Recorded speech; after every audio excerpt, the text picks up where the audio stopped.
E seguimos con problemas desta volta, nos situamos en Dozón. Que está pasando aí, Bernardo? Que están boicoteando a súa feira. Por qué? Sí, estamos a falar da Feira da Gouxa, un dos eventos con máis sona de Dozón, municipio do interior pontevedrés, na comarca do Deza, como saben.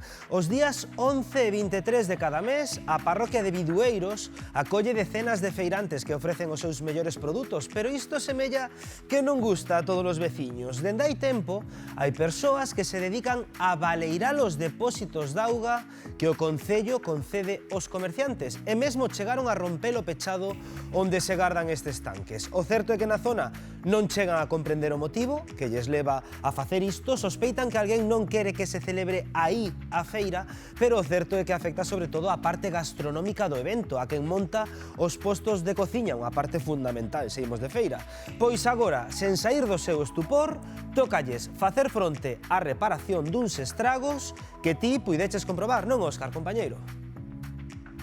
Compañeiros, aquí temos as probas desta sabotaxe. Vemos por aquí que a zona de Balado pois está completamente magullada, está completamente forzada por varias zonas diferentes aquí no acceso destes depósitos. Temos por aquí responsables que estades por aquí todo o día vendo, todo o día vigilando, e que xa vos atopastedes isto, pero moitísimos anos. Vos chegastedes xa hai 7 anos e xa seguía pasando isto.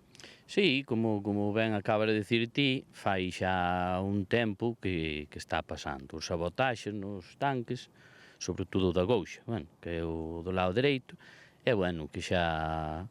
O problema que sempre é na véspora da feira, cando se celebra a feira, que é todos os días 11 e 23. Pero claro, que está pasando? Porque isto é un misterio que me ten un pouco tolo todavía pensando quen quere sabotear a feira da Bouxa e por que sempre todos os anos temos aquí esta sabotaxe no depósito? Iso é o que nós tamén desde a parte do Concello pois é un pouco que non entendemos, porque pois se é por algún problema en concreto entre veciños ou tal, pois oye, é distinto, pero o que está pasando é iso, que non sabemos con que motivo se fai concretamente iso. Pero desde logo que sí que pasa é que sabotean, que temos aquí perfectamente as probas de que claramente alguén entrou. E que é o que fan exactamente, Manuel? Porque o que fan é abrir aí un pouco a villa, non? Sí, a ver, o que nos fan, o que fixeron últimamente, pois é iso. Romperon o vallado exterior, entonces pois manipulan as villas, que temos aí as chaves de paso e todo iso, e incluso abaixo, seguramente no pueblo ou nalgúna villa propia deles, pois ábrenlle, entonces vacían os litros que temos aí acumulados no depósito. Todo isto sempre na véspera da feira, polo tanto, ao día seguinte, cando chegades aí a facer o polvo e todo, non tedes auga. Exactamente, o que nos topamos nós, pois cando entramos ás 8 da mañá, 8:30, tanto eu como Iván, o compañeiro meu e tal, pois sempre é iso, que xa estamos recibindo chamadas da xente, incluso dos propios hosteleiros, de que claro, que están sin auga. Aquí temos dous depósitos, como vedes, compañeiros, un é o da Bouxa, que é este o que está saboteado, e outro é o de Cubelo, que está xusto aquí ao lado, pero ese nunca se tocou. Sí, non, iso é o que nos extraña moito, porque normalmente ese, pois, nunca se tocou, nin sufre sabotaxe, nin nada, solamente, pois, é o da Bouxa. Este misterio, compañeiros, rematou aquí. Isto é o que nos contan aquí os amigos do Concello da Bouxa e esperamos que se resolva pronto, porque a verdade é que esta sabotaxe ten que chegar ao seu fin.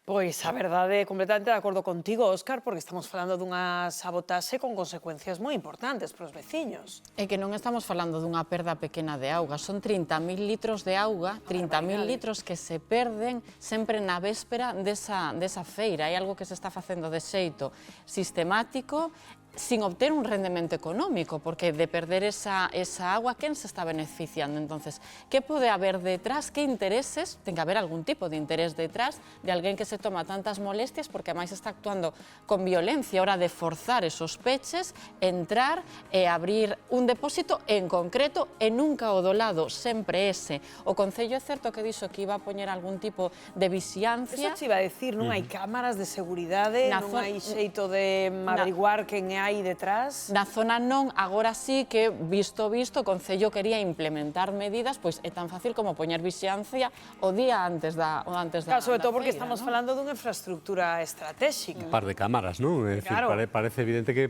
Garda podrían ahí. ayudar, a lo menos ayudar a identificar o que pasa. Pero bueno, esto é como si en Vigo os cabreados coas luces de Nadal Desenchufan. adicanse a desenchufar e a Non lle fastidiar estemos os discursos que aínda onte foi ten aí toda a pinta o... polo que decías ti, Patricia, que bueno, hai Alguén lle alguén que molesta. non quera a feira, pero a feira no interior de Galicia non é cousa menor, hai moita xente vivindo, moitas familias vivindo das feiras e que se poda ou non celebrar unha feira implica tamén todo caso, É que hai logo- detrás un delito, É ¿no? que logo isto que non pode ser o salvaxe oeste, non? É dicir, de que a xente se toma xustiza.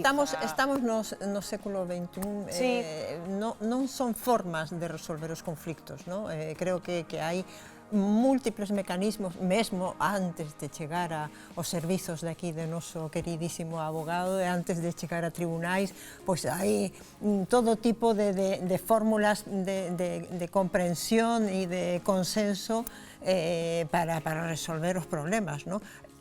O tema máis curioso aquí é que non se sabe cal é o problema. É que non hai unha reivindicación cal é a motivación. detrás desto. Claro, Efectivamente, cal é a quen quere motivación. fastidiar deste xeito os veciños, veciñas e feirantes. Bueno, a ver se avanza a investigación e atopan o culpable.